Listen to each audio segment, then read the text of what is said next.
হাই মোৰ এটা মিনি ব্লগলৈ আপোনালোক সকলোকে জনাইছোঁ স্বাগতম। আমি দেখিছেনে এয়া মোৰ হৈছে লগৰ আৰু মই আৰু এইফালে হৈছে আমাৰ কলিজা আৰু কলিজাৰ ফ্ৰেণ্ড। আমি আজি আহি আছোঁ অকণ ফুৰিবলৈ বুলি আৰু ফুৰিবলৈ আহি পাই গ'লোহি আলহী ঘৰ। আহি পায়ে দেখিছেনে অকণমান নিজকে দাপোনতে চাই লৈছোঁ যে টমটমত আহি আমাৰ কাপোৰ কানিৰ অৱস্থা কেনেকুৱা হৈ আছে। আমাৰ মানে মোৰ আৰু চাই দেখিলোঁ ঠিকেই আছোঁ আৰু আপোনালোকেও কমেণ্ট কৰি জনাব কেনেকুৱা লাগিছে। আৰু এইফালে হৈছে এইজনী টিকলি, মানে তাই আজি হৈছে বাৰ্থডে কাৰণে আহিছোঁ তাই বাৰ্থডে খাম বুলি।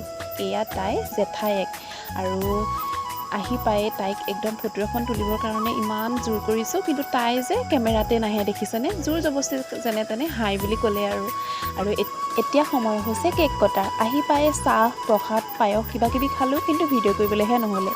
আৰু এতিয়া কেক কাটিবলৈ লৈছে বাৰ্থডে গালে আৰু এইফালে বাৰ্থডে গালৰ মাক আৰু দেউতাক দুয়োজনে মিলি কেকটি ধুনীয়াকৈ কেক কাটি ল'লে। আৰু কেক কটা হোৱাৰ পিছতে এইখিনিতে আৰু এটা কথা কওঁ, প্ৰথমতে আপোনালোকক কৈছোঁ যে তাই যে ইমান লাজ কৰে নহয়, ভিডিঅ' কৰোঁতে যে তাইকে তলৰ পৰা ওপৰলৈ মূৰ নকৰিলে। আৰু ফটো উঠিবলৈ অৱশ্যে খুব লাজ কৰে, কি কৰিম সৰু ছোৱালী যিহেতু। আৰু এতিয়া কেক কটা পৰ্ব শেষ, এতিয়া সময় হৈছে আমাৰ খানা খোৱা। আৰু এয়া দেখিছেনে তাই কেক কাটি লোৱাৰ পিছত একেবাৰে আঙুলি চুপি কেক খাইছে। আৰু এতিয়া আমি বহিছোঁ ভাত খাবলৈ বুলি।